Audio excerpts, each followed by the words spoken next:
In this episode of Trekking Through Compliance, we take up the episode Requiem for Methuselah.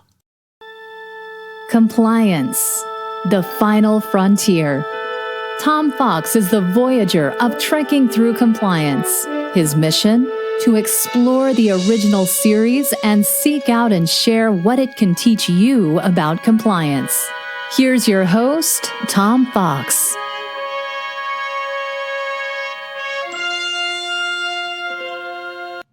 Trekking Through Compliance, Episode 74, Requiem for Methuselah. In this episode of Trekking Through Compliance, we consider the episode Requiem for Methuselah, which aired on February 14th, 1969, and occurred on Stardate 5843.7. Story synopsis. When Kirk, Spock, and Bones beam down to a small planet in the Omega system to obtain Ritalin to counter the epidemic of Rigelian fever sweeping the Enterprise, they detect a life form despite the fact that ship's sensors have indicated it to be uninhabited. They are then attacked by the droid called M4, which is subsequently called off by its owner, Mr. Flint. Mr. Flint demands that the landing party leave the planet immediately and threatens to kill them if they do not. Kirk calls his bluff by ordering Scotty to lock phasers on their position so that an attack on the landing party will result in the death of them all. When McCoy tells Flint that the crew of the Enterprise is suffering from a disease which has the effects similar to bubonic plague, Flint recalls the progress of the disease in Constantinople in the summer of 1334. He then permits the crew 2 hours on his planet and offers him for services to collect the Ritalin. He invites them to his home. In Flint's home, McCoy is impressed to find a Shakespeare first edition, a Gutenberg Bible, lithographs by Terra Nullis of Centaurus 7. Spock examines the extensive collection of unknown Da Vinci paintings, but his tricorder reveals the materials to be of contemporary origin. Meanwhile, Flint has consulted with his protege, Rayna, who begs him to allow the landing party to stay a bit longer.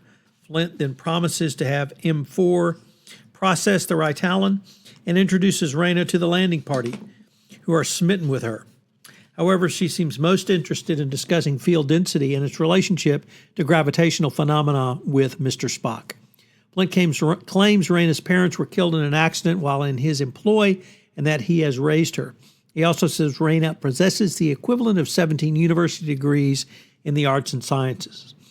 When Kirk plays billiards with Rayna, Spock discovers a waltz on the piano and plays it while Kirk and Rayna dance. Spock is greatly surprised, for a Vulcan at least, when he recognizes the waltz as an unknown work of Johannes Brahms, written in Brahms' own hand.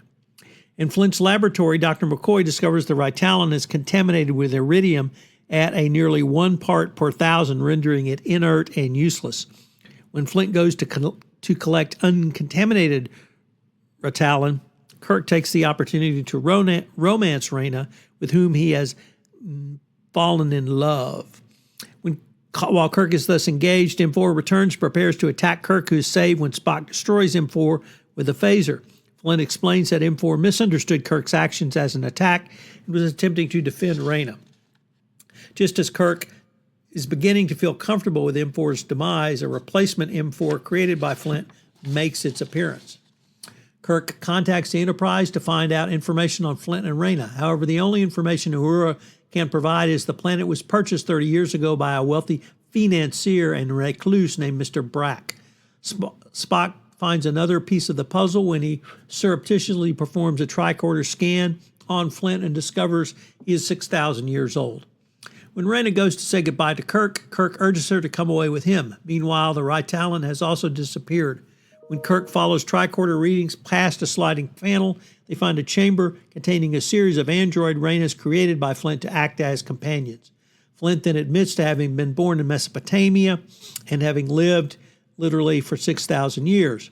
Because of his immortality, he created a mate who would not age and die.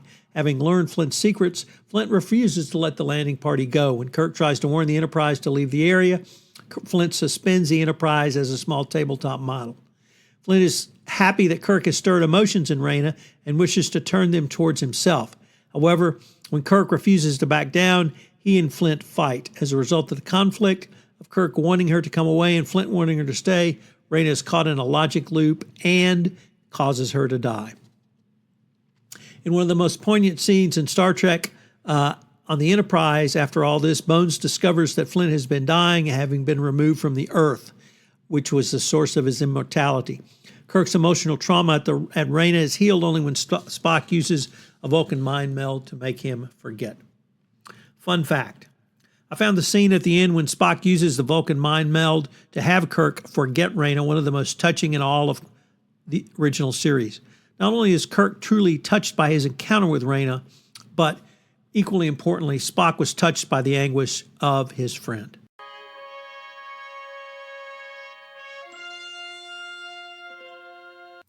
I really enjoyed this episode. It was great to rewatch, and there's a lot of anguish in there for Kirk.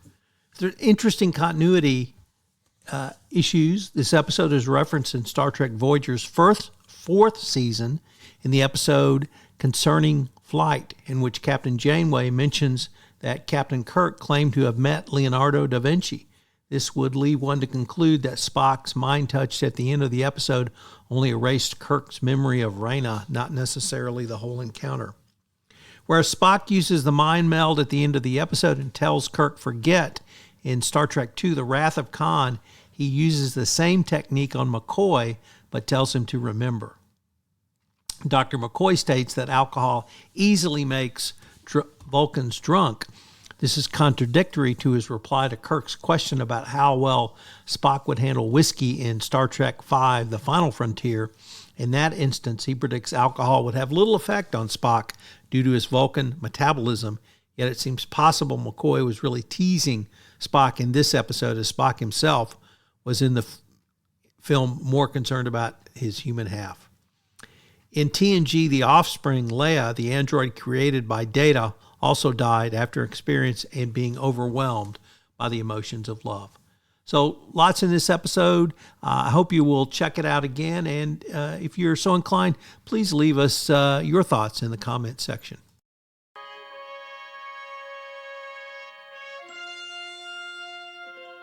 I would like to use this episode of Requiem for Methuselah to look at some of the compliance strategies which can be implemented to address ethical challenges in emerging technologies. Number one, ethical impact assessments. Identify potential risks through conducting assessments to identify potential ethical risks associated with the development and deployment of emerging technologies. Consider diverse perspectives by including stakeholders from various disciplines, including ethics experts, social scientists, and legal professionals, to ensure a comprehensive and nuanced understanding of potential ethical implications. Develop mitigation strategies to address those identified ethical risks, incorporating principles of fairness, transparency, institutional justice, institutional fairness, accountability, and privacy. 2. Responsible, innovative frameworks. Establish guiding principles to develop clear and ethical principles and guidelines for the development and use of emerging technologies, emphasizing values such as human dignity, autonomy, social well-being, and, of course, privacy. Promote transparency and accountability in the development and deployment of emerging technologies by providing clear information about their capabilities, limitations, and potential risks. And establish oversight mechanisms for and with accountability, including independent review boards, ethical committees, regulatory frameworks to ensure responsible use of emerging technologies. 3. Data privacy and securities. Implement strong data privacy measures by developing robust data privacy and security policies and procedures to protect sensitive information collected and processed by emerging technologies. Ensure compliance with rules, regulations, and laws by staying abreast of evolving data privacy regulations such as GDPR and CCPA to ensure compliance with these regulations in the development and deployment of emerging technologies. Promote data minimization by collecting and processing only the data which is absolutely necessary for the intended purpose, minimizing the risk of misuse and unauthorized access. 4. Algorithmic fairness and bias. Develop bias mitigation strategies by implementing strategies to mitigate bias in algorithms used in emerging technologies, ensuring fairness, equity in their application. Conduct regular audits of algorithms to identify and address potential biases, ensuring that they are fair, transparent, and accountable. Promote algorithmic transparency by providing clear explanations of how algorithms work and the factors that influence their decision-making, enhancing transparency and accountability in your organization. And finally, number 5, human-centric design.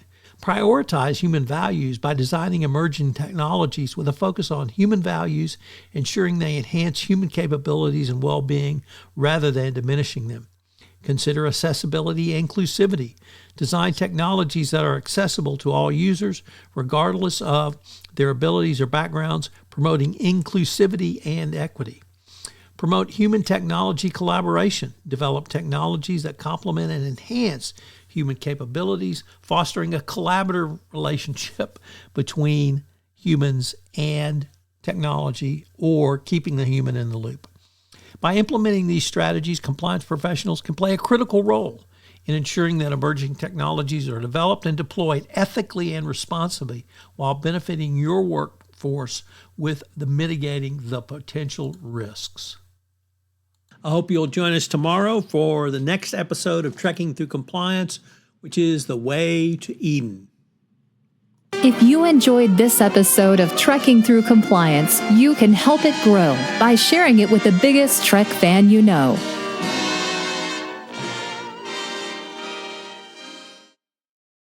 This podcast is a part of the C-Suite Radio Network.